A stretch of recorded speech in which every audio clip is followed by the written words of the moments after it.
15 war movies have won Best Picture at the Oscars.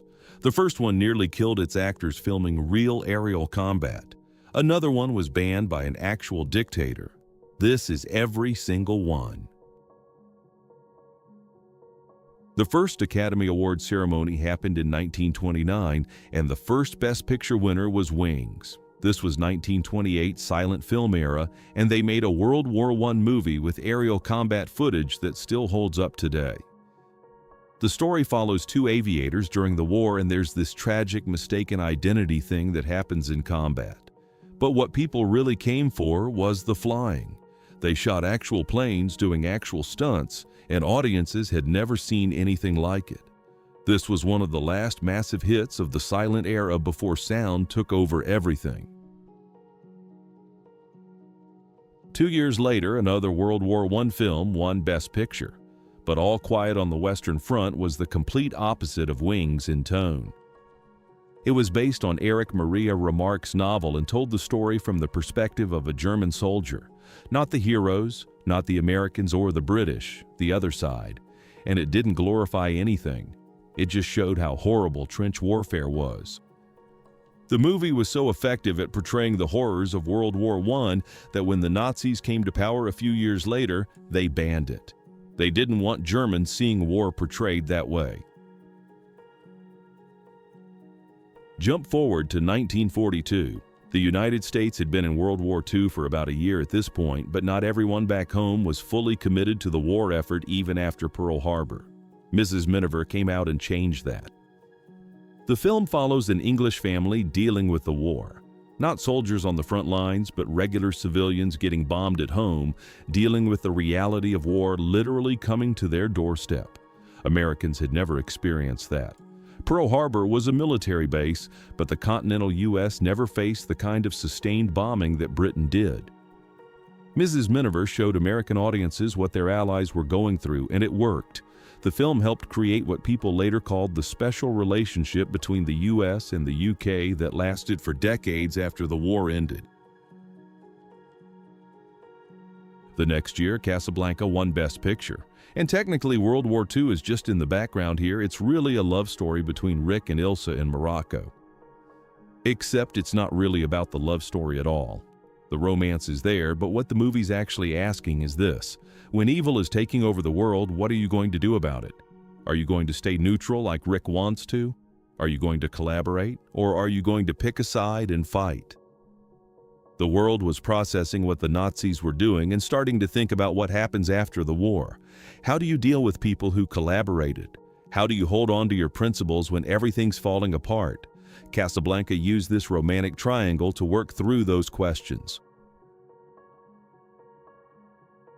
World War II ended in 1945. A year later, The Best Years of Our Lives won Best Picture at the Oscars, and it's still the best film ever made about what happens to veterans when they come home. The movie was a massive box office hit. It follows three servicemen trying to readjust to civilian life, and it doesn't sugarcoat anything. Jobs are gone, relationships have changed, families don't know how to talk to them. One of the characters is a Navy veteran who lost both arms in combat. They cast an actual veteran for that role. Harold Russell had really lost both arms during the war, and he'd never acted before in his life. He won Best Supporting Actor, became the first non-professional actor the Academy ever honored. From Here to Eternity takes place at Pearl Harbor in the days before December 7th, 1941. Nobody in the movie knows what's coming. You're watching people living their normal lives right before the moment that changed everything. They have no idea. The audience knows, but they don't. That tension carries the whole film. It won Best Picture, and Frank Sinatra won Best Supporting Actor for his role, which is funny because there was this rumor that Sinatra only got cast because his mob connections put pressure on the producers. That probably wasn't true, but the rumor was famous enough that it inspired a whole subplot in The Godfather. British prisoners get sent to a Japanese camp in Burma and they're forced to build a railroad bridge. Standard war movie setup, except the British officer in charge gets so obsessed with maintaining discipline and order among his men that he starts actually helping his captors build the best bridge possible. He becomes an ally of the enemy without even realizing it because he's so focused on doing things the proper British way. The story was based on a French novel by French author Pierre Boulle, who also wrote Planet of the Apes. There was a real Japanese railroad project that inspired it, but the actual story is almost entirely fictional. Alec Guinness won Best Actor for playing that officer, and the film won Best Picture. The director was David Lean, who won Best Director, and this was just the warm-up for what Lean would do next. 5 years later, David Lean made Lawrence of Arabia and won his second Best Director Oscar. This is the story of Thomas Edward Lawrence, a British soldier who worked as a military advisor to Arab leaders during World War I, helping them fight against the Ottoman Empire. The film is absolutely massive. There's epic desert landscapes, huge battle sequences. It's one of the greatest films ever made in any genre. If you've only seen Lawrence of Arabia on TV or a laptop, you haven't really seen it. This is a movie that demands a big screen. Lean shot it to fill your entire field of vision, to make you feel the scale of the desert and the scope of what Lawrence was trying to do. In 1970, the country was in a completely different place. The Vietnam War is at its peak, there's protests everywhere. And right in the middle of all that, here comes a movie about General George Patton, this brilliant, crazy World War II commander who won battles but drove everyone around him insane. Eisenhower was the steady guy who led the Allies to victory in Europe. Patton was the wild card who delivered results on the battlefield, but also slapped soldiers and said outrageous things and made the military brass nervous.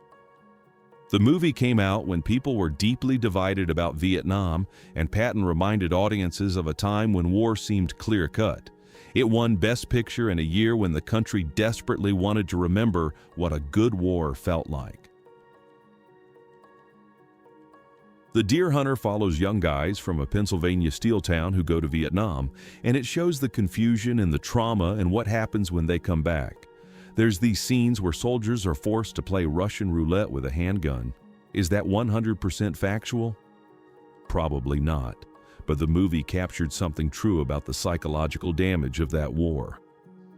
The Deer Hunter didn't try to explain Vietnam or justify it or make sense of it.